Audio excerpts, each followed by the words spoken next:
the latest military news update. This is AFP Community News, hosted by Rob Suzon every 12 noon, Mondays to Fridays. Only here on DWDD Armed Forces Radio. One AFP for a stronger Philippines.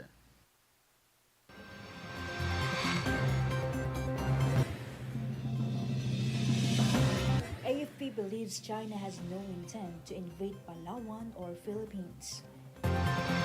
Philippine Air Force airlifts 168 Pogo captives in major anti-organized crime operation.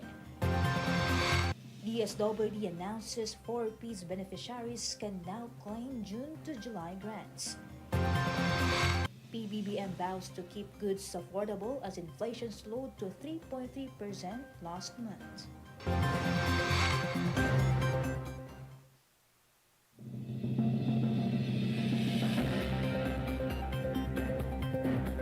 Good day everyone, as well to our troops at Camp Emilio Ginaldo, Quezon City. Today is Friday, September 6th, and we will bring you the latest news from the armed forces and other information around the Philippines. I am Rolf Suzon for AFP Community News. DWDD Armed Forces News. And for the brief overview of our stories, the Armed Forces of the Philippines believes China has no intention of invading Palawan or the country. It was a statement of AFP despite the presence of 203 Chinese vessels recently monitored in the West Philippine Sea. Philippine Navy spokesperson Rear Admiral Roy Vincent Trinidad stated that China aims to control key areas of the South China Sea for its trade and commerce. In response, the AFP has strengthened its presence with regular patrols in the country's exclusive economic zone. DWDD Armed Forces News.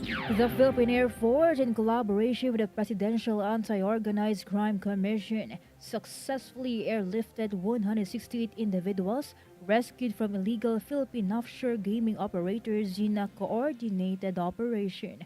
2 C-130 aircraft were used to transfer the captives from Brigadier General Benito Ibuen Air Base in Lapu-Lapu City to Colonel Jesus Villamor Air Base in Pasay City. This large-scale airlift operation highlights the vital role of the Philippine Air Force in the Armed Forces of the Philippines in supporting the government's intensified crackdown on organized crime. The partnership between the military and the PAOCC reflects a broader national effort to combat illegal activities and protect victims of human trafficking and other crimes linked to POGO operations. Armed Forces Radio. From First Year J, let us hear some information from Joanne about 5th ID CBST ACI concludes successful peace training. The 15-day training program under the Partnership for Education Advancement and Community Empowerment or PEACE program concluded on September 3, 2024, a joint initiative of the 5th Infantry Star Division and Career Builders Skills Training and Assessment Center Incorporated. The PEACE program is designed to assist unemployed individuals aged 18 to 30. Launched on August 22, 2024, the program aims to provide participants with the necessary skills and knowledge to secure employment.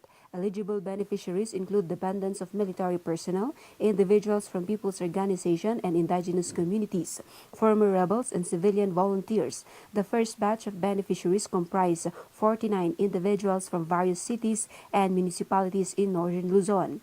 The closing ceremony was graced by Colonel Virgilio S. Noora, along with other high-ranking officials of the 5th Infantry Division, and Kalinga Governor James S. Aduba, who was represented by Attorney Zoraida Waknang. Mr. Jose Chan Jr., founder and CEO of CBST-ACI, gave his gratitude to the 5th Infantry Division and emphasized the program's significance in empowering the youth and providing them with opportunities for a brighter future. Meanwhile, Major General Gulliver L. Sinieres, commander of the 5th Infantry Division, urged the beneficiaries to make the most of the skills they acquired during the training, added that it aligns perfectly within the mission of the 5th Infantry Division to create a sustainable and peaceful environment. Said trainers are now employed through Career Builder Skills and Training and Assessment Center Incorporated partners in Metro Manila. This is Joan Sagaok reporting for AFP Community News, one AFP for Stronger Philippines. Thank you, Joanne. DWDD Armed Forces News. 8 former New People's Army rebels received financial and food assistance from Sagay City. Mayor Narciso Havelosa led the distribution at the 79 Infantry Battalion headquarters, helping the ex-rebels reintegrate into society. The aid symbolizes hope for their new lives and peace in northern Negros. Mayor Havelosa commended their surrender, while 79 IB Battalion Commander Lieutenant Colonel Arnel Calawagan thanked the local governments for their support. The event concluded with calls for peace and further assistance for those living armed conflict. DWDD National News. For our national news, the Department of Agriculture anticipates a continued slowdown in rise in inflation following the Philippine Statistics Authority's report showing a drop to 14.7% in August from 20.9% in July. This marks the lowest rise in inflation since October 2023. DA spokesperson Assistant Secretary Arnel de Mesa described the decrease as positive, noting that rice contributes 25% to the country's overall inflation. The government aims to reduce the rice inflation to single digits, aided by measures like Executive Order 62, which reduces tariffs on imported rice. And also, consumers are already seeing their prices as low as 45 pesos per kilogram for regular and well-milled rice. Armed Forces Radio. Let us hear more updates from Rocky about MBLT 11 departs for Palawan after honored service in Western Mindanao. Yes, ROF, Western Mindanao Command joined the send-off ceremony for the Marine Battalion Landing Team 11 at Naval Station Romulo Espaldon, Zamboanga City. Recognized for their exceptional service, MBLT 11 received a command plaque from Westmincom Deputy Commander for Internal Defense Operations, Brigadier General Taharuddin Ampatuan, and a plaque of appreciation from Zamboanga City Mayor John Dalipe. The battalion, praised for its role in maintaining peace in Western Mindanao, is now set to reinforce maritime operations in Palawan. This is Rocky reporting for AFP Community News, 1 AFP for Stronger Philippines. Thank you, Rocky. DWDD National News. The Department of Health is set to release the implementing rules and regulations for the solo parent law.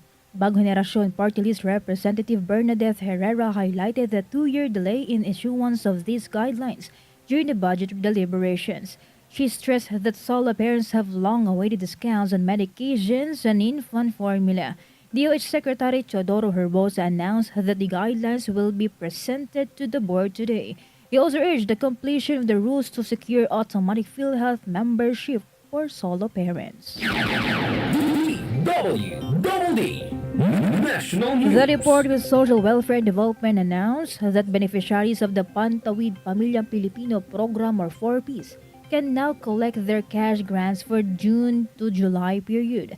DSWD Assistant Secretary Erin Dumlao said the grants can be withdrawn from ATMs in selected land banks or select land banks of the Philippines, branches or from accredited merchants in their localities.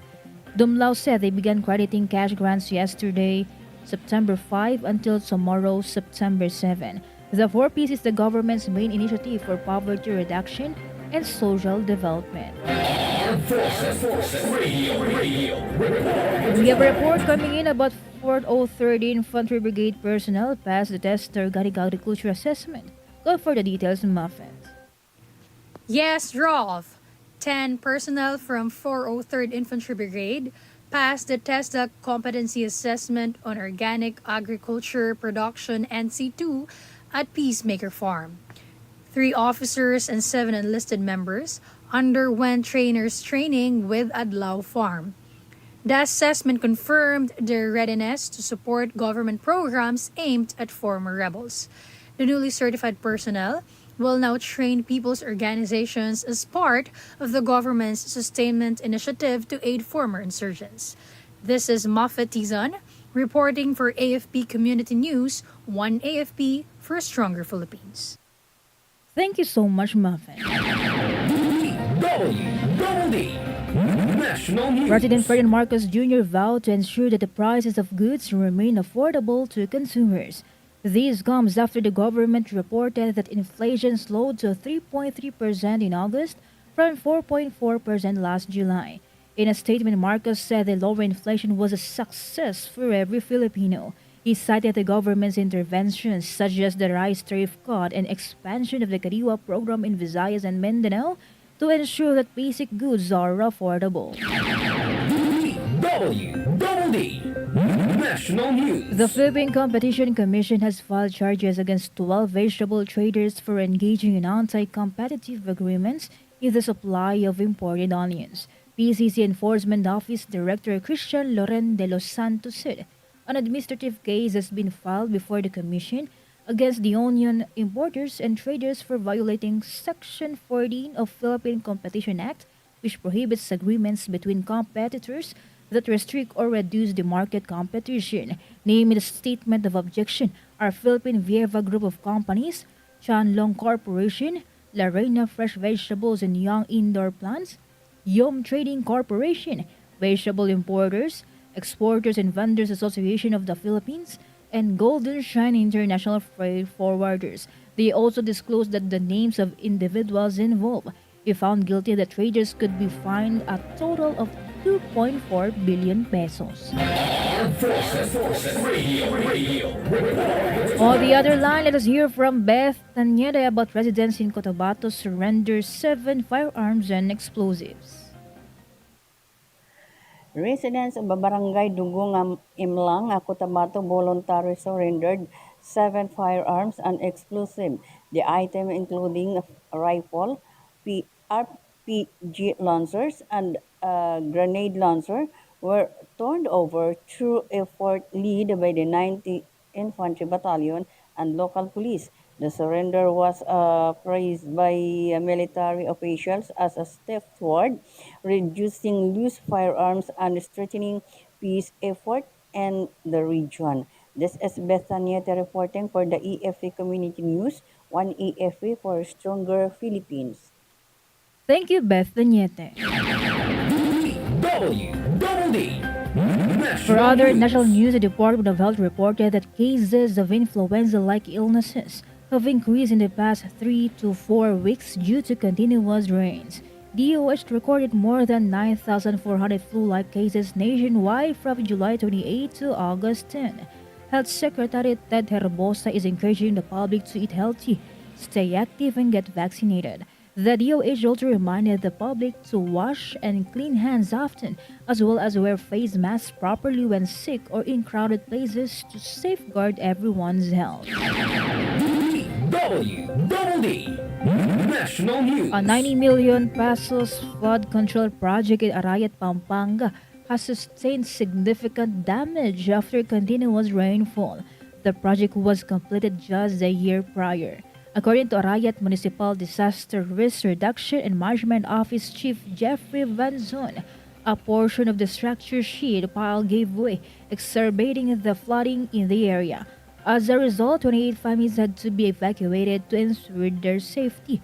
Meanwhile, the DPWH confirmed that sandbagging and the removal of damaged sheet piles are underway as temporary solutions, as the agency awaits the revised design to address the structural failure of the project. Armed Forces Radio. For other updates, let us hear the details about MBLT-5 overseas turnover of loose firearms in Maguindanao del Norte. Go ahead, Jait. Yes, ROF Marine Battalion Landing Team 5 facilitated turnover of 13 loose firearms and ammunition in Datubla, Sensuat, Maguindanao del Norte. The ceremony led by Brigadier General Romulo Quimado II and Mayor Marshal Sensuat aimed to support peace efforts in BRMM and SALW management program. Brigadier General Quimado praised the local government's commitment to future generations' peace. Relatedly, Marine Battalion Landing Team 5 remains dedicated in advancing peace and stability through continued support of ASALW initiative. This is Jade reporting for AFP Community News, 1 AFP for Stronger Philippines. Thank you, Jait. DWDD National News. The local government of Navotas would build a Bahay Kalinga or shelter for abandoned and abused children. Navotas City Mayor John Ray Chanco said that breaking of grounds for the project already started in Barangay North Bay Boulevard, South Kanluran or Kaunlaran.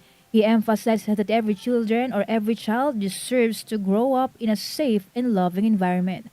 The local executive noted that the Bahay Kalinga or Kalinga would be a symbol of their commitment to ensure that even the most vulnerable are given the opportunity to thrive and reach their full potential. DWDD National News. President Ferdinand Marcos Jr. moved his former press secretary Sheloy Garafil as the new head representative of the Manila Economic and Cultural Office MECO, the country's de facto embassy in Taiwan. This was confirmed by newly appointed Presidential Communications Secretary Cesar Chavez. The MECO facilitates the interactions between the Filipino and Taiwanese people in investment, scientific and technological cooperatives, tourism, and labor. Prior to being named as press secretary, Garafil was appointed by the president to lead the Land Transportation Franchising and Regulatory Board. Armed Forces Radio.